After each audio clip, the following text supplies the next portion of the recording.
guys, I'm going to answer a question that a lot of you have been asking in the comment section on my videos. That question is, where did I buy the shelves that are behind me? The answer to that question is, I didn't buy them, I built them. I'm going to show you how you can build your own custom industrial shelves. The coolest part of these shelves is that you can customize them for anything that you want. I did them knowing that they were going to be the backdrop in all of my videos, so I customized mine around that. Since this is a lifestyle blog and I plan on talking about fashion sometimes, I decided to put a wardrobe bar in my shelves. This way, during my hauls or just showing you my favorite clothing items at the time, they're right behind me in the video the whole time and easily accessible so I can show you them. But there's so much that you could do with these shelves. You could put them in your kitchen for storage. You could use it in your bedroom or office and add a desk where I have my blank space. You could also use it as a TV wall mount, and in the open space put your TV, have some baskets for any wires or game, use it as a headboard around your bed, use it just for your wardrobe and add room to put shoes and hats. Really, you can do whatever you want with this, and that's why it's so useful. Not only can the functionality of it vary, you can also vary the appearance of it. Simply by using a different stain on the wood and painting the metal, you can get a completely different look from what I have. Step 1, plan. The most important part of building these shelves is to plan ahead.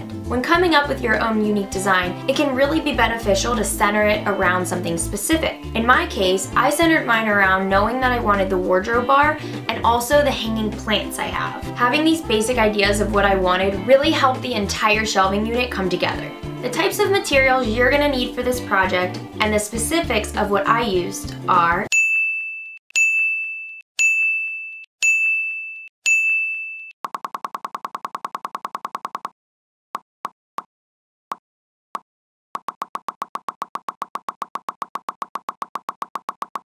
you're going to want to sketch out your design as many times as it takes until you come up with a design that really fits your needs. I think I sketched mine out like 10 times, but in the end, it all worked out. Once you're satisfied with your sketch, you're going to use that to plan out exactly what materials you need to build it. I labeled each part of my sketch with exactly the materials I would need and how long each pole would be. I first decided that I was going to do 10 inches for the depth, so each of the poles that are horizontal and screw into the wall are all 10 inches. Overall, this is a really easy project as long as you plan ahead. Assembling it is no big deal, but the most important part is that all of your vertical sections, no matter how many you have to be the exact same height or you won't have level shelves. As you can see, on this side I have 2 shelves, and on this side I have a big empty space with my wardrobe bar. Because of this, I have a lot more poles on this side at different lengths to create those extra shelves. And on this side, it's just one long one in between the 10-inch ones. The reason why this makes the project a little bit more difficult is it makes it harder to get all of those vertical sections to be the same height. But it's completely doable. I know you can handle it, but if you want something super simple, then maybe keep up with the same lengths in all of them. The reason why it's difficult to get the vertical segments to be the same height is because even if you have the exact same size of poles, when you're screwing them into the pieces, some of them are going to screw in more than others. This can create just a fraction of an inch difference, but it can throw your whole shelf off balance. Once you've labeled your sketch with all of the pieces you'll need, you're going to create a list. It's very helpful to keep this organized so you don't under or over buy pieces. Although each piece is very cheap, they do add up and can become quite expensive. If you have to make multiple trips, it can really ruin the shelf and ruin your budget. Now that you have all of your materials, it's time to assemble. The first step in assembling is to create the vertical poles. I had my materials laid out as section 1,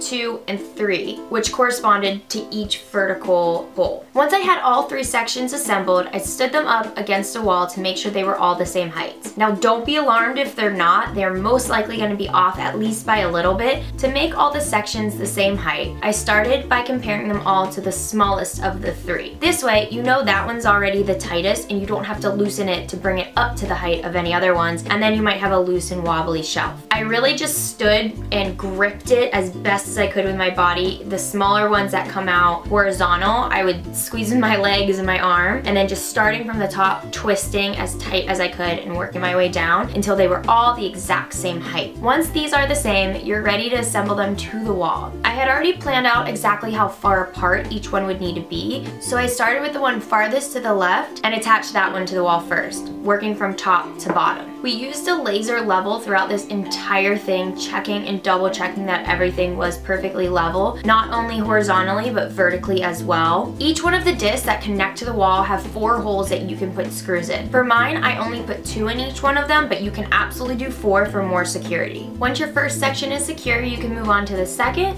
and third. Now, although it doesn't really look like shelves yet, you're basically done. You can now add any little customizations you made. For me, I hung my wardrobe bar, and then I also had just one pole that stuck out on its own on this side so that I could have that off-balance little shelf. Once you're done adding those, just slide in your shelves and you're done. Now you can buy little brackets to secure the shelf down. Mine are simply just placed on there. You might want to be a little bit more secure because if you do press on one of the sides, it can pop up, but I haven't had any problems with it yet. So it's completely up to you how secure and sturdy you want to make your shelves. I ended up doing 2 coats of stain on all of the shelves as well to give it a more warm tone. So you'll notice in the assembly video that they're much lighter than they are now. I really love this shelving unit because not only do you customize what it looks like itself, but you can also constantly change what's on them. For most of my decorations, I just grabbed stuff that was around the house that I liked and put them up, and then just went to TJ Maxx and bought some little picture frames and sayings, and my wardrobe's always going to be changing as well, so it just makes it really unique and different. Okay guys, I hope you enjoyed learning how to build these customizable industrial shelves. If you have any more questions on how to create them or the details of what I used, please feel free to ask by commenting below, and I'll try to answer them as quickly as possible. If you do build your own shelves, please tag me in the pictures so I can see them. I'd love to see what you guys create too. All right, love you guys, bye.